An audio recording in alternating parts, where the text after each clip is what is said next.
Rencontre à Nairobi, rencontre également à Kinshasa pour pérenniser les actions de développement en faveur de la population. UNFPA veut s'appuyer aussi sur les professionnels des médias. C'est le sens de l'atelier d'échange au profit des journalistes pour la santé sexuelle et reproductive, atelier sanctionné par un accord de partenariat qui devrait entrer en vigueur en 2020. Le partenariat est scellé entre le Fonds des Nations Unies pour la population et le réseau des journalistes pour la santé sexuelle et reproductive au bout de 2 jours d'échange. Cet atelier a doté 25 journalistes membres du RJSSR des connaissances sur le mandat de l'UNFPA et son travail en RDC. Un mandat résumé en 3 résultats transformateurs: 0 décès maternel évitable, 0 besoin non satisfait en planification familiale et 0 violence basée sur le genre. Spécifiquement pour la RDC, soutenir également la politique et l'intelligence démographique pour l'émergence et la croissance.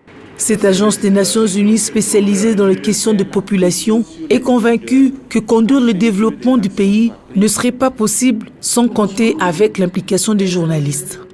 Les journalistes qui constituent, de notre point de vue, une force motrice pour le changement social du pays. C'est pourquoi nous avons réfléchi, nous avons dit, on donne un certain nombre d'informations sur les questions de population aux journalistes, nous leur permettons de mieux comprendre ce que nous faisons et nous leur demandons de voir comment ils peuvent s'organiser et faire des productions, faire le plaidoyer pour que la situation en lien avec les questions de population puisse changer. L'UNFPA et le RJSSR empruntent peut-être des voies différentes, mais ont une cible commune, la population. Ce partenariat est donc salué par la coordonnatrice du réseau.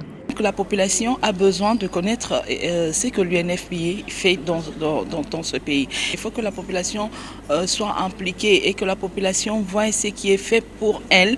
Et c'est à travers les médias notamment que l'UNFPA peut montrer à la population ce qu'il fait. En fin de compte, nous poursuivons un but commun. Et donc le partenariat, c'est cette collaboration de 2 personnes, 2 structures qui empruntent une même voie parce qu'ils veulent atteindre un but commun ou une cible commune qui est la population.